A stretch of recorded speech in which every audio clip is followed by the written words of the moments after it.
And welcome to No DQ Live here on NoDQ.com and the YouTube channel, youtube.com/Aaron Rift No DQ. We're coming off NXT Takeover Philadelphia, yet another excellent NXT show. They're not capable of having a bad show. That is the bottom line here. I'm really curious to know what you guys thought about the main event in particular. Excellent main event, one of the best, maybe the best NXT World Title match WWE has ever put together. We had some appearances, debut, return appearances on this show tonight. Angry Box Openings says he eats ass. He wanted you guys to know this information. Cindy says the show started off slow but going well. I'm very curious to know what you guys thought. Let's go ahead and go over the results of this show, match by match. First up, we had Kyle O'Reilly and Bobby Fish, the NXT Tag Team Champions, defending against the Authors of Pain. I thought that this was a fine opening match. Nothing all that special, just your standard tag team match. Akam had tweaked his knee during the match, and the Undisputed Era took advantage of that, and that's how the smaller guys were able to have the advantage over the bigger guys. I would like to thank everyone in the chat room, by the way. Jeffrey just sent in a $3 super chat donation. Excellent show, he says, just left the building. Jeffrey, let me know your thoughts from a live perspective. I'm curious to know, anybody watching this, if you attended live, I'm interested in knowing what you thought about the show. Leave a comment. Let me know what you thought. I'm curious to know both the thoughts from people watching in the arena and also watching on the WWE Network, which is just $9.99. Although some of you are getting that special deal where you can get something like 2 or 3 months of the network for free. I still get email offers, which is really weird, even though I have been a subscriber since day one. I still get emails inviting me to get a trial of the network. So can I get a trial even though I've been subscribing since 2014? The whole thing is really bizarre. Or else the left brain doesn't know what the right brain is doing. That very well could be the case. Anyways, back to the tag team match. So the AOP went for the Super Collider, but Akam accidentally knocked into Razor, and O'Reilly rolled up Akam for the win. I liked the finish here. I thought that that was a creative finish. And we had Undisputed Era retaining the tag team titles as I expected. Will Authors of Pain debut on the main roster soon? It certainly seems like it. We had War Machine shown at ringside. So there you go, a new tag team coming in. And one would think that the Authors of Pain will be main roster bound in the near future. So asking you guys in the chat, Authors of Pain, what's next for them? Do you think they should be called up now? If so, who do you think they should feud with in WWE? Where would they fit in? Raw or SmackDown? Tony H says SmackDown. Master Gordon just left a $2 super chat donation. Got the shirt, man. Thanks again. Sorry to interrupt. Not a problem. Master Gordon got his NoDQ.com t-shirt. Make sure you guys check that out. By the way, cheap plug here. Coming very soon, NoDQ.com beanies. That is coming up very soon. By the way, we have 300 live viewers, so thank you guys for tuning in.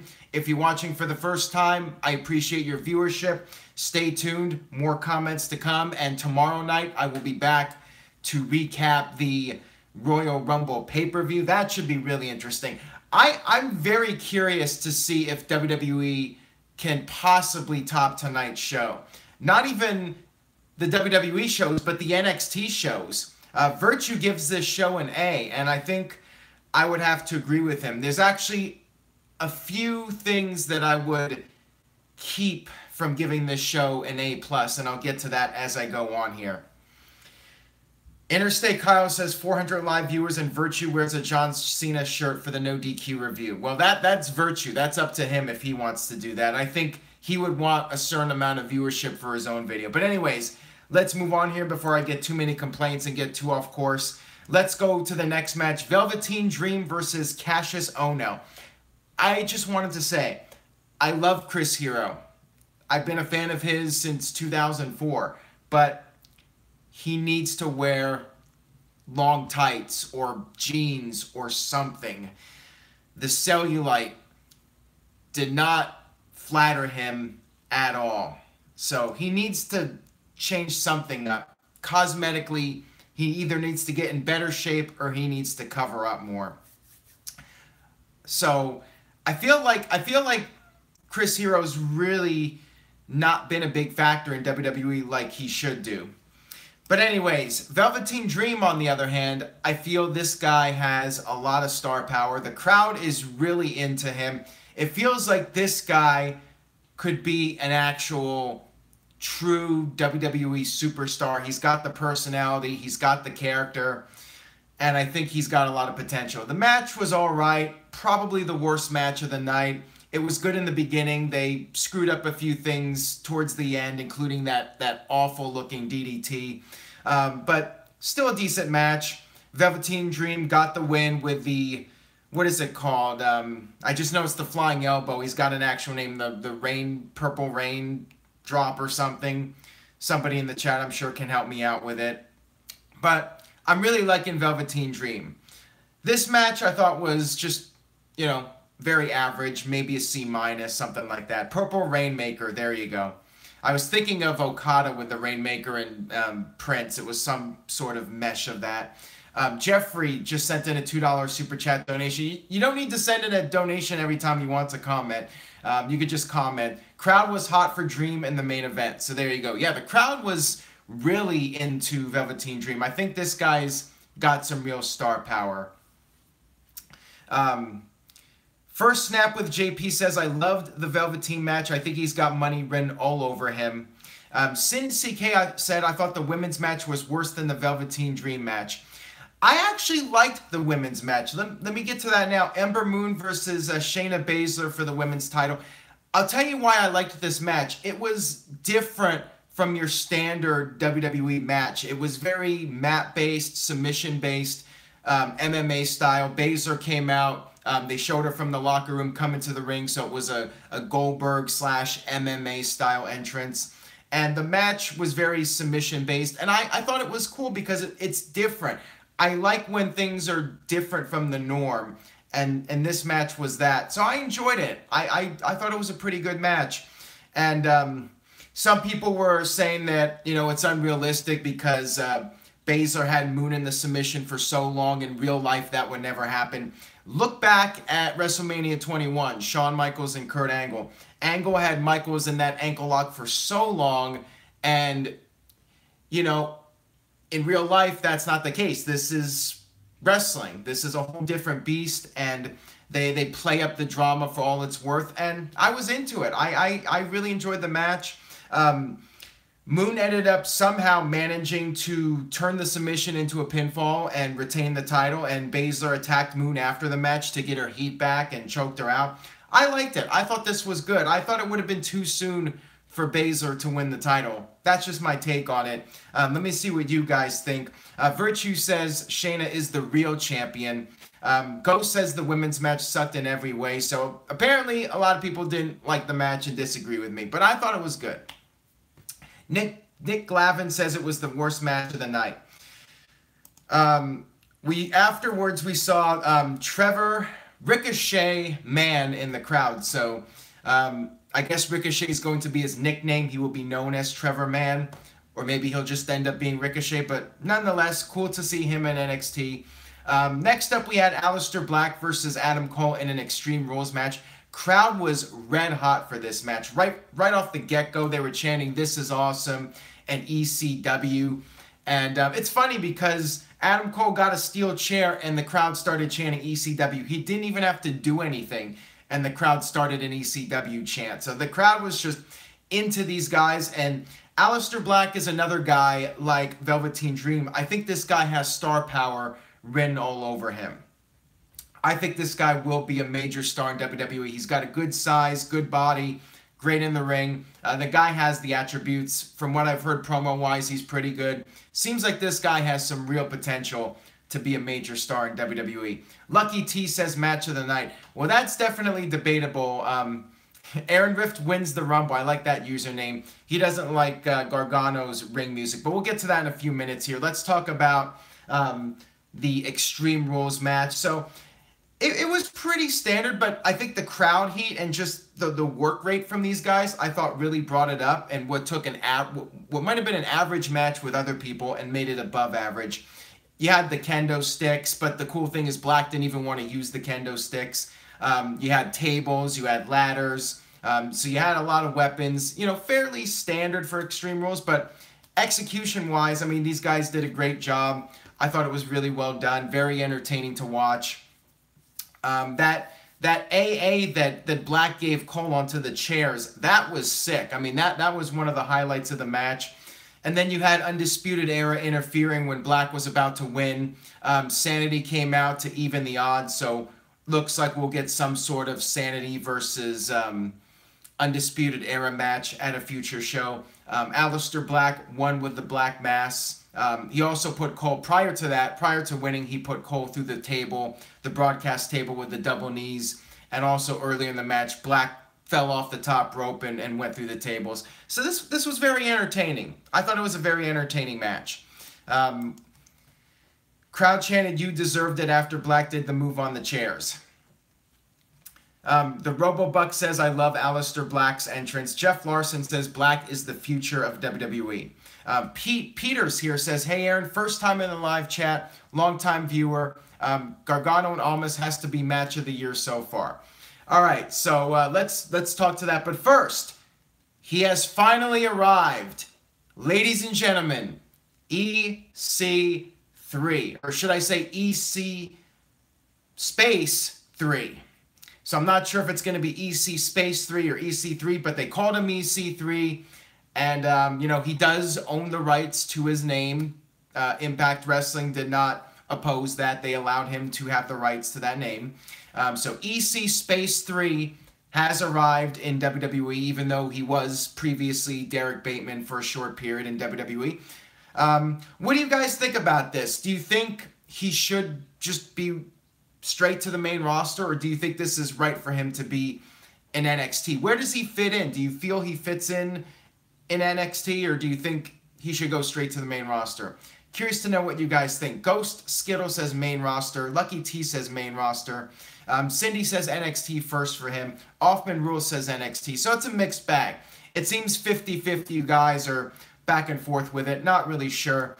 I'm just curious as to who EC3 will be facing in NXT. And of course, he did have that experience working in NXT. Hopefully it'll be short, because I feel like you can put him on the main roster pretty soon. But then again, some people might say, well, NXT, or should I say EC3, might get lost in the shuffle on the main roster. So it's definitely debatable. I can look at both arguments for it. First Snap with JP says NXT doesn't need EC3. King James says NXT is stacked. Dan says have EC3 show up in the Rumble, but then go to NXT where he can be king of the show. So there you go. Well, I'd like to see EC3 in the main event of the NXT pay-per-views, but there's already another. Unless EC3 is going to be a babyface, which maybe he will be. Maybe he'll be a babyface. Let's talk about the main event, which was Andrade Cien Almas defending the NXT title against Johnny Gargano. Almas had a mariachi band. Candice LeRae, Johnny Gargano's wife, was at ringside with Gargano's family.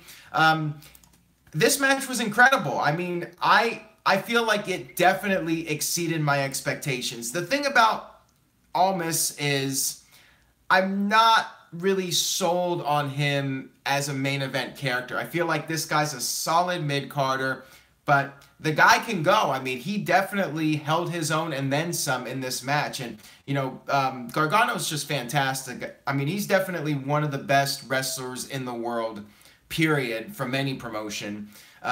So, you know, you got that factor. But I got to say, Almas held his own and had a tremendous showing. One of the best, if not the best, NXT World Title match that has ever been produced in WWE. Omega Fox says, I don't see Almas as a credible champion. Future Shocker 16 just sent in a $2 super chat donation. Do you think VD's gimmick will go far on the main roster? Yes, I do. I mentioned that earlier. I definitely see Velveteen Dream as a major star in WWE. But back to the main event. Ryan says best NXT match of all time. Nick says 5-star match, Mr. Rift. Lucky T says surprised it was fast-paced. Ricky says Almas is officially credible. So that's an argument here, that this match gave Almas some credibility. I feel like watching this match, like with all the near falls and everyone wanting to see Gargano win, I almost feel like that should have been the end. That it should have been Gargano winning, and then instead of... I feel like the ending was a little flat. I don't know how you guys felt, but I feel like Gargano should have won, and then instead of doing another attack, the attack didn't feel quite as impactful. I mean, after the match, you had Tommaso Ciampa attacking Gargano with a crutch, and they did the same gimmick where they put they literally did the same exact thing where they put the credit on the screen, and that's when the attack happened. Jesus sent in a $2 donation. Does Cole touch the NXT belt now? I'll get to that in a second here. I feel like the very end with Ciampa doing the same exact thing and just hitting with the crutch, it just felt a little flat. It felt like it lacked the heat, and it was predictable, as Lucky T said. I feel like Gargano should have won here. I feel like the crowd was so into it, the place would have just exploded if he had won the match. And then afterwards, instead of Ciampa doing the sneak attack, just have him show up on the stage and just have a stare down, and bam, you set up your main event for the WrestleMania weekend. I felt like that would have been stronger. Now the question is, maybe WWE has something big planned for Almas and his opponent for the next pay-per-view. Future Shocker 16 just sent in a $2 super chat donation. Any chance of a live reaction, live review of the Royal Rumble? I will be doing a live review. No DQ live, of course. It's not going to be during the show, after the show. People ask me this, if I'll do like a video during the show. I'm writing results on NoDQ.com. I'm tweeting. I'm trying to watch the show. That alone is difficult. So it wouldn't really be very entertaining. You guys would see me like this. You guys would see me typing, looking at the screen the entire time.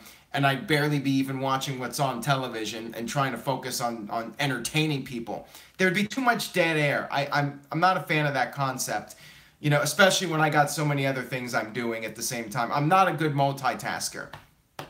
But anyways, back to the match here. Joshua says, is it too late for Johnny to win the NXT title after tonight? I think so. I think because now you got to do Gargano versus Ciampa. WrestleMania weekend. That's the match. That's the big match you have to do. I just feel like Gargano winning the title here would have had this amazing feeling, like Mick Foley winning the WWE title in 1999. It would have had that kind of feeling. That's the one thing I felt that kept this match from being, you know, the 5-star rating match, A+ rating. Little MT Shocker left a $2 super chat donation. To me, Ciampa still looked hurt moving around.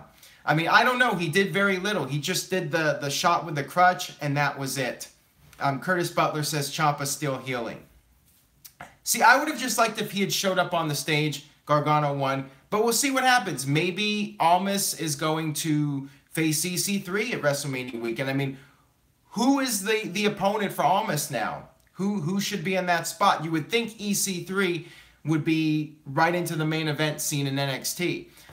Tony H says Almas versus Black. There you go. But some people want to see Black on the main roster. He's been there for a while now. If he wins the title, he's not going to be on the main roster for a while. So that's the downside to it. If Black faces Almas, I mean, I guess Almas could beat Black too.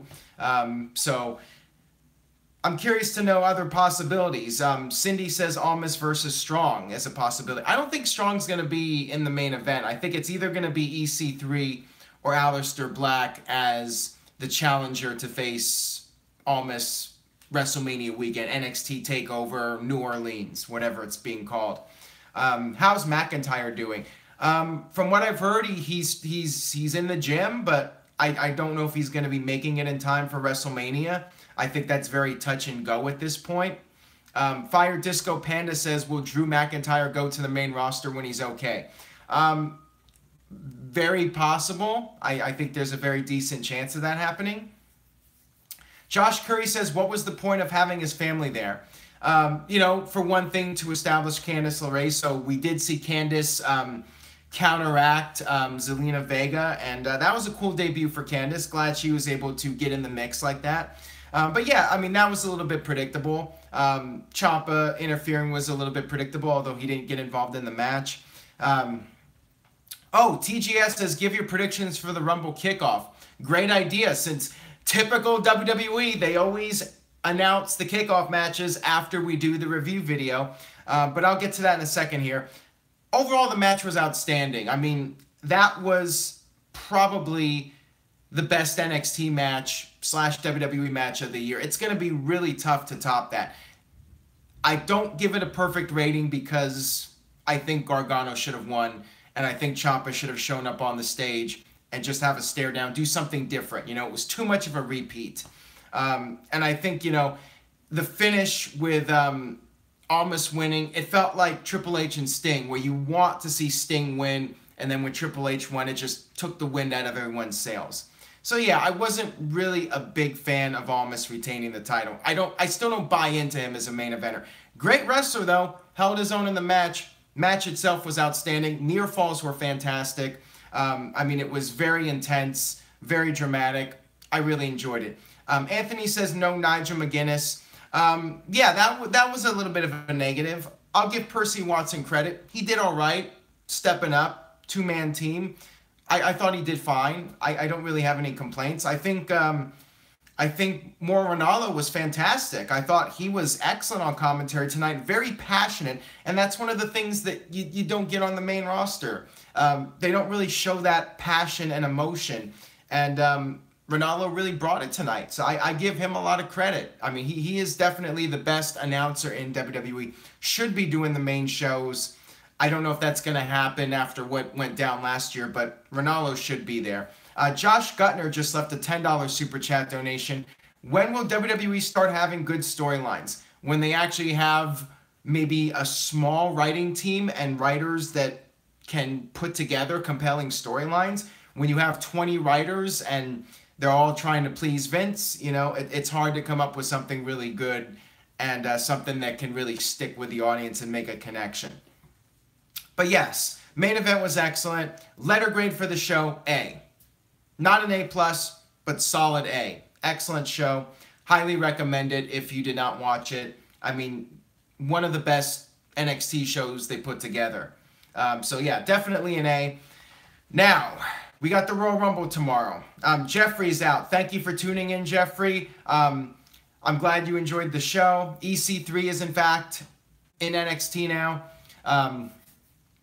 Let's talk about the Royal Rumble kickoff matches for tomorrow, since I did not give the predictions. We had no known DQ panel predictions. Virtue, if you're still here, let's get your predictions too. I'll read them off, and I'll read off some of your guys' predictions. So Bobby Roode's open challenge. I think James Storm teased something on Twitter. If it's Dolph Ziggler, that is going to be such a letdown, because I feel like Dolph Ziggler could potentially win the Rumble. If it's Dolph Ziggler, that's going to be so lame. Maybe it'll be James Storm. That would be a really interesting twist if it was James Storm. TJS thinks it'll be Jinder. Wouldn't Jinder just come out and get his rematch? Why do an open challenge in the first place if it's just going to be Jinder? That's just dumb. If it's Jinder, what's the point of doing an open challenge? That would just annoy me. They should just say it's going to be Bobby Roode versus Jinder Mahal if it's Jinder Mahal. Why tease a surprise and then it's Jinder? That's just like the most idiotic thing to do. But watch. Knowing WWE, it'll be Jinder Mahal on the pre-show.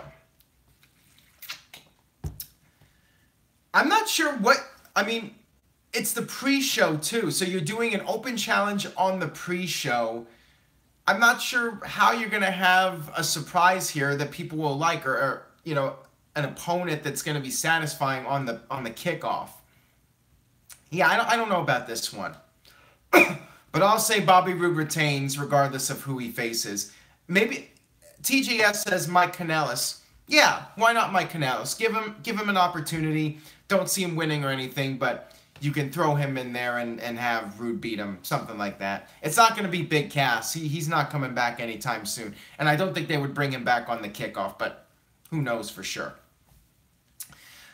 What else do we have on the kickoff? We have a 6-person cruiserweight match. Don't care. I'm assuming the baby faces will win. Lucky T says maybe it'll be Rich Swann. I mean, maybe. Maybe we'll see Rich Swann on this show. DJ Whitey just sent in a $5 super chat donation. Man, Zelina Vega was hot tonight, wasn't she, Aaron? Yeah, she was on fire, but I gotta say, Candice was even on more fire than her. Alexander says, do you hate the cruiserweights? I don't care about the characters. I'm not invested in the cruiserweights. The 6-man match, total throwaway. What's the third match? I know they had a third match, and now I'm not even sure what it is. Somebody help me here. What's the third kickoff match? Johan says, you suck. I'm not sure if he's talking to me or somebody else. If he's talking about me, he has a good point. Brother Nero says, Ciampa look Jack. Oh, Club versus Revival. So, 50-50 booking, I guess? Revival gets their win back? I don't know. I'm going to assume it's 50-50 booking. Either way, are fans going to be happy? This is one of those matches where nobody's going to be happy. If Revival wins, people are going to say, oh, it's 50-50 booking, nobody gets over. If Anderson and Gallows win, people are going to say the Revival is being buried even more. So this is like a no-win situation. Why book this match when there's no outcome that people are going to be satisfied with? So, yeah, I don't get it. Johan says, like your channel. All right, well, so he does like the channel, so that's cool. I'm happy. So there you go. As far as my prediction, I don't know. I don't know who wins and what makes sense here, because I guess I go with the club, you know? Revival, they're Ascension 2.0 now. I feel like the club has some momentum. Anderson and Gallows actually have some momentum. So somebody's got to go over, somebody's got to go under. So yeah, I guess I go with the club. I guess I prefer one team getting over as opposed to 50-50 booking where nobody gets over. So, yeah, I wouldn't book the match personally after Monday, but since they're doing it, I'll go with the club. Ryan, I forgot a match. Which match did I forget? Please let me know and I will discuss it. Sullivan versus Dane. That was a dark match? It wasn't on NXT. Was there a dark match at NXT? You guys in the chat, somebody who was at the show, let me know. I think Jeffrey left already. It's the Costanza says Reigns is number 30. Want to bet? Wouldn't surprise me. So I find it funny because WWE just announced Roman Reigns for the Royal Rumble, even though we all assumed he was going to be there all along. So yeah, that was dumb. Yeah, apparently it was at the NXT taping, Lars Sullivan versus Dane. I have no idea what happened with that. I hope Lars won. I'm a big Lars Sullivan fan. I think that guy is another one of the guys that has some real potential to succeed on the main roster. Too Sweet Production says, who do you see answering the Bobby Roode Open Challenge? Again, wouldn't shock me if it's Jinder Mahal. Would not surprise me at all. Hey guys, sorry guys, technical difficulty there. Not sure what happened, it cut out. But anyways, I was going to wrap up the video anyways. I gave my thoughts. Royal Rumble. I don't have high hopes for the show. Let's see what happens. Maybe it will exceed expectations. I feel like this Royal Rumble is going to be a dud. I don't have very high expectations. I think they're just going to screw over the fans and not give the fans something cool. Don't worry about the pixels. I'm signing off anyways. Thank you guys for tuning in and spread the word about NoDQ.com. Coverage tomorrow night. I will be doing live coverage on NoDQ.com. Twitter.com/NoDQ, DOTCOM. Follow me at Aaron on all social media platforms, and I will see you guys next time.